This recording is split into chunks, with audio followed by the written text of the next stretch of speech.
Okay, I'm gonna do a short review of the Gen 4 Linkswell T-Style 12.1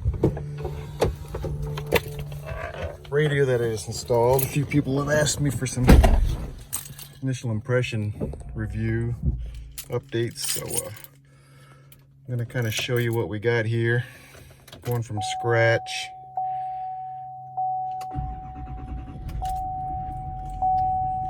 There's the initial startup screen. The Gen 4s, they got rid of the fast boot option where you can make it speed up a little bit. I think it's taken about between 15 and 20 seconds to actually get started up all the way. Right now I'm not touching anything, so it's just going to be loading up the way it normally would when you start the vehicle every time. It automatically just scrolls right onto the radio, preset on. Then it automatically brings up the iGo navigation that I had optionally purchased, just in case. It works off an actual navigation system, not your Wi-Fi, not your data. So that's the actual iGo nav screen right there. You get your hard buttons here for your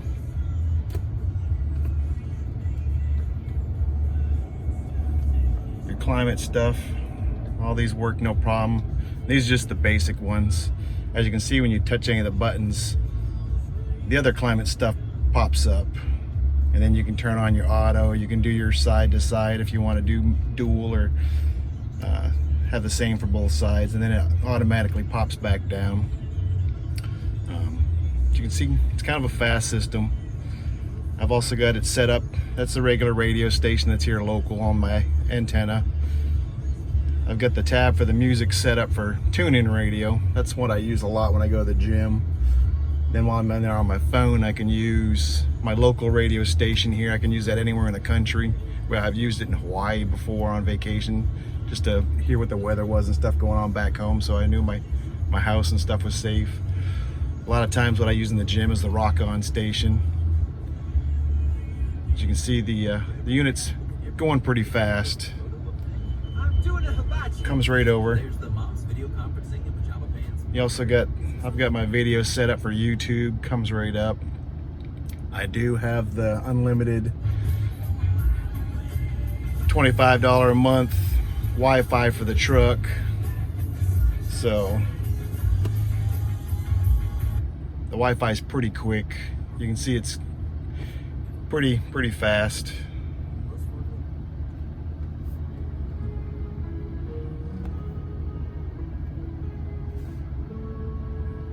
You want to watch YouTube videos or whatever. When you go to your home screen, you also get some other options. They'll have these are kind of permanent, they have to stay here. The same ones on the bottom, you can scroll through them. Not sure why they made it like this, but they did make it where you can look at all your apps. Here I've got all my Google Maps. If I want to use the Wi-Fi and not have to use the regular one, you can use this one. Go back to the home, go back to the app list. My wife likes to use the Wave. She usually does all the navigating while I'm driving, so I can concentrate on the road. Faster way to get out is just to use the back button. It'll go back to the previous screen here, if it works.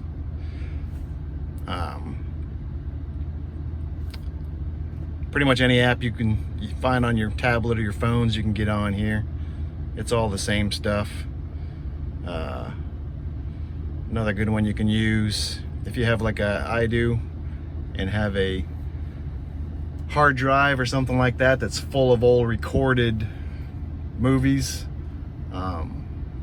They got the VLC app. You can put that on if you want to sit here and watch movies. There's Star Wars. It's not a great copy. It's an old DVD that was recorded back when I was deployed to Iraq a long time ago, so quality's not the greatest. But if you want that, you can do full screen, which is obviously going to be a lot worse, but you got the option if you want to do it. You can also go back home Say I was on my navigation. Let me see if I can do this again. It's one of the neat things you can do, which I would never use, but if you have a passenger or something like that, say you're watching your movie, or whoever's watching the movie, you still want your navigation going. Now it's not working now. I got it working before, but it'll do like a picture-in-picture where you can keep that video playing while your navigation's going. Just as easy, you can use your phone if you want to do something like that. So I think for me, the actual videos and the YouTube and stuff like that would be more if I'm in my truck waiting for something. Sometimes I got to drop my kids off in the carpool lane. I get there early because I got a dually and it's hard to find a good parking spot, so I'll get there early and we'll watch TV or something like that. So for me, it's going to come in handy for stuff like that. Mostly it's just for the cool factor. I wanted something different, want to try it out, see what it was all about. It does have HDMI, which the older generations did not have. I haven't gotten it hooked up, but I do have rear DVD players in the back for the kids. So I'm gonna run a HDMI from the back of the actual unit, run the cord to the back where the HDMI box is for the rear headsets, and that way they can watch their movies that's inside the DVD player if they want. And if not, if I want to put Netflix on, Disney, Amazon Video, whatever we want to watch on here, as long as we're getting a Wi-Fi signal or getting data, we can play it on the back ones as well. So it can pretty much keep the kids entertained. We do a lot of towing of our fifth wheel camper in the summer, and when we go from North Carolina to Tennessee, it's a good 4, 5, 6 hour drive depending on the traffic and stuff like that. So having a 5 and a 10-year-old, they have their video games and stuff. It gives them something to do to keep them occupied while we're driving. A lot of times we travel North Carolina to South Dakota, North Carolina to New England, up in the northern part of New Hampshire to go visit my family. So we do spend a few days in the vehicle sometimes, so having more options to entertain ourselves and the kids and stuff while we're stopped having lunch in a rest area or wherever we're stopped at, it's nice. As you can see, try to run over some more of the options. These are all just the factory ones, so obviously they're all going to still work. It's just placed inside the bezel. You do have to install an antenna that I put underneath that.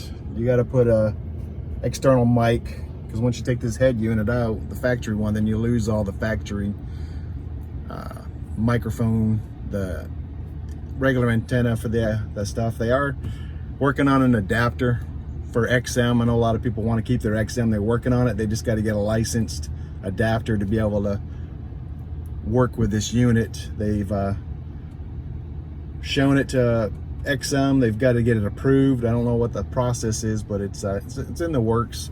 So eventually, if you got a Gen 2, Gen 3, Gen 4, you'll be able to have your XM if you want.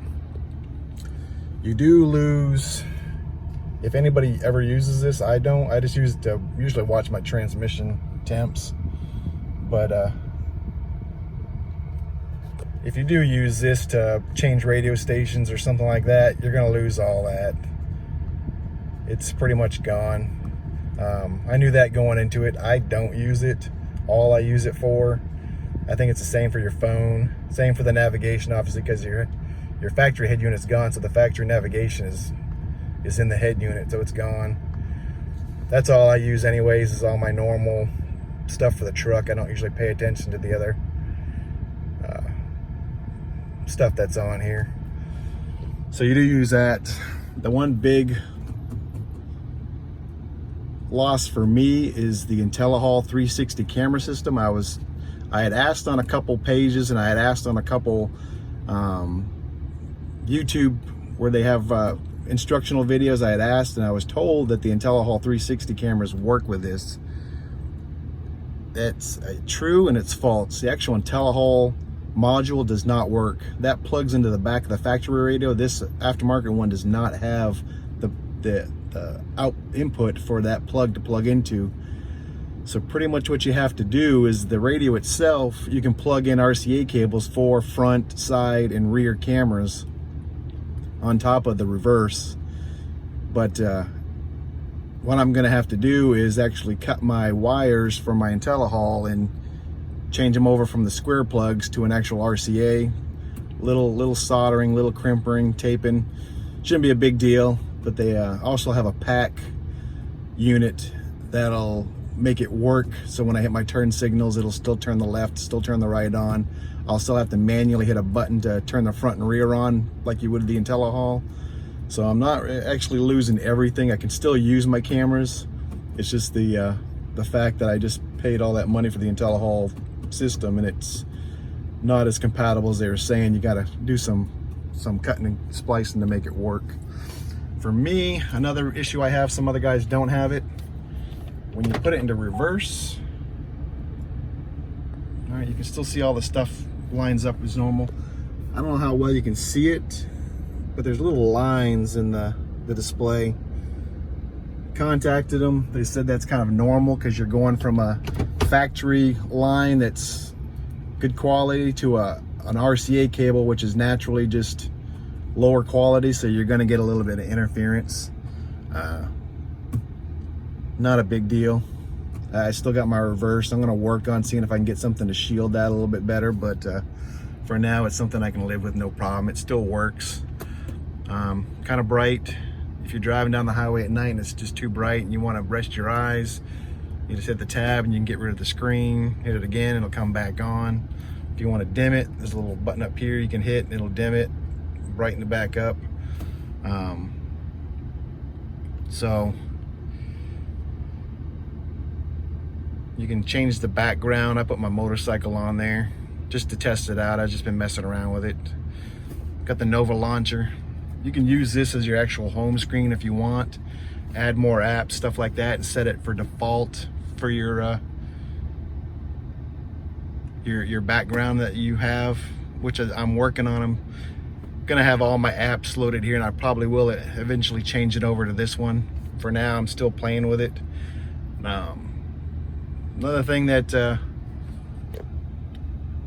listing a lot of the negatives. They sent this unit out. These units have only been out for a couple months. They're new. The batch that I got was actually lost for a couple weeks. That's why it took me a little while to get mine after I ordered. They sent out the wrong harness for the one adapter for the USB for me to be able to use my CarPlay. So right now when I plug it in, I can't get my CarPlay to work. They're gonna mail me that adapter, so I'm still waiting on that to see if that works. So a few little hiccups. The brand new system just been released. It's already had a bunch of updates to fix bugs that people that have owned them prior to me have had. So they're all getting fixed. But overall, I really like the limited time that I've had it. I really enjoy it. Everything seems to be really quick, really fast. The Bluetooth phone I've been able to use, talking to my mom, my dad, works really good. All the features like the auto, AC, and all that stuff, they all work really good. The nav's good.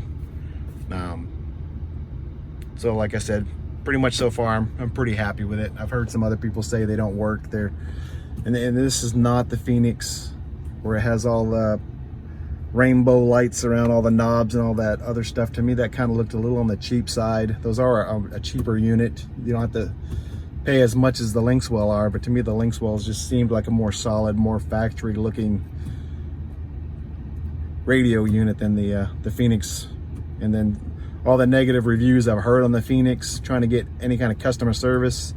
I've had a couple questions. I contacted ADC Mobile where I purchased this from, and within 2 rings I'm talking to the owner, Walt, and I had my answers, helped me out, answers my emails. I've sent him messages on Facebook before, he's answered them.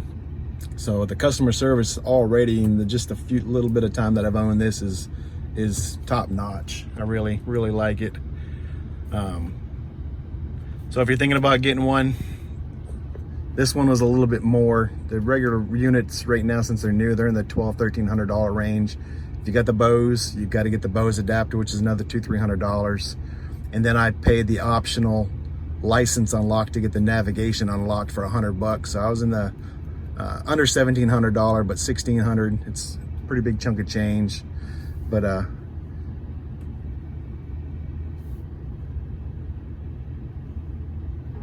for me, I like to tinker. Retired. I don't mind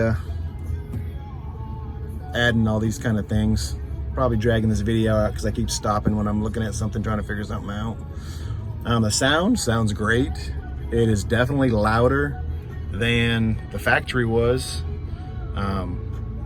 It's got a digital signal processor. It's got a 45x4 amplifier. It has